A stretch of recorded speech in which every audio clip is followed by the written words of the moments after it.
Most people see lonely or otherwise unhappy people and want to find ways to make their lives better. At the very least, we hope that their situation doesn't get any worse. That's part of the reason why those who take advantage of vulnerable people are so despicable. How could anyone in their right mind take advantage of innocent and susceptible people for their own financial gain? Unfortunately, Ralph Raines Jr., a simple yet wealthy man, recently learned that not everyone has such strong moral compass. He visited a local psychic, and what she did to him over the course of the next several years was almost too shocking for words.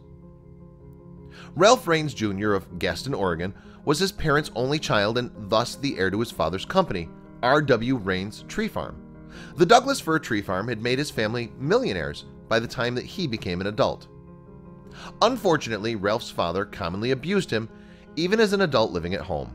Ralph became lonely without any close friends or a partner. Likewise, he soon became deeply interested in the occult. Just a year earlier, a professional psychic from California named Rachel Lee had relocated to Oregon to open her business. She wanted to start a new life after losing her first husband and parents. She and Ralph clandestinely met in 2004 when Ralph first walked into her store.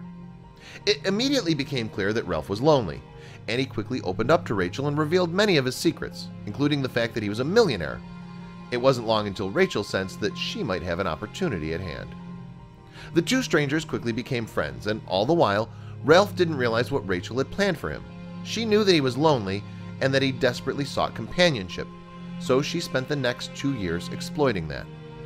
Soon enough, Ralph saw Rachel as both a confidant and his closest friend. In return, she began brainwashing him to influence his decisions, all while he was returning her favor with gifts. For example, she convinced him to hire Blancy Lee, her on-again, off-again boyfriend, to perform various odd jobs around his home.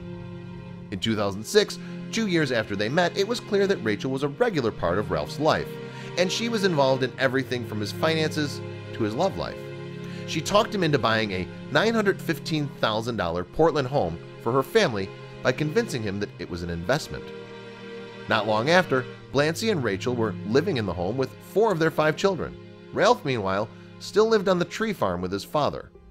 Rachel had definitely taken charge, but she was only getting started. Things started to change in October of that year when Ralph's father had a stroke and began requiring around-the-clock care. Rachel decided to become his caretaker, and they even went so far as to move him into the house in Portland. He slept in a hallway, while the rest of the family slept in comfortable bedrooms. Most people would have started to realize that something was seriously wrong far sooner, but Ralph didn't see it that way. From his perspective, Rachel and her family were giving him everything that he needed, since they looked after his father and his house. The next year, something even stranger occurred. On his way back from a timber convention, Ralph was waiting for Rachel to pick him up at the Portland International Airport when a woman with a British accent and blonde hair struck up a conversation with him. Little did Ralph know that she was actually Portia Lee, Rachel's 17-year-old daughter. It was all part of Rachel's plan. Portia claimed to be a woman named Mary Marks, and she convinced Ralph that she had psychic powers, offering to do a reading for him. She had been trained to con people by her mother, after all, and once again, poor Ralph was fooled. Barely 6 months had passed before Portia told Ralph that she'd be deported if she didn't get a green card soon. Soon enough, the unlikely couple was married, though Mary claimed to have a job in California which prevented her from living with Ralph. Weirder still, she eventually talked Ralph into impregnating her via artificial insemination. After Portia told Ralph that she was pregnant with his child, she and her mother conspired to have one of Rachel's grandsons, from one of her other daughters of course, pretend to be Ralph's son. They'd even already picked out a name, Giorgio Armani. In March of 2008, Ralph gave Rachel complete control of his finances. Almost immediately, his stocks were all sold and deposited into her corporate account. She even went so far as to pay herself for taking care of Ralph's father. The grift started to unravel once a Portland detective became suspicious of the Ferrari parked outside Rachel's psychic business.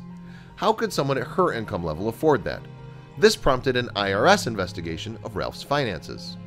Immediately, investigators realized that something was very wrong, and they visited Ralph's tree farm for further investigation. Shockingly, when they arrived, all the trees were missing. Rachel had sold almost the entire thing to amass a multi-million-dollar fortune. She simply told Ralph that he had become broke, and he believed her. The officials requested and received a search warrant to search Rachel's Portland mansion right away.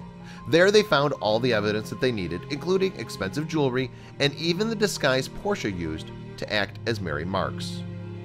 On May 8, 2014, Rachel and Portia were in the psychic shop, packed and ready to leave, when the authorities arrived. Rachel had thousands of dollars stuffed into her underwear, and both women were carrying disposable phones.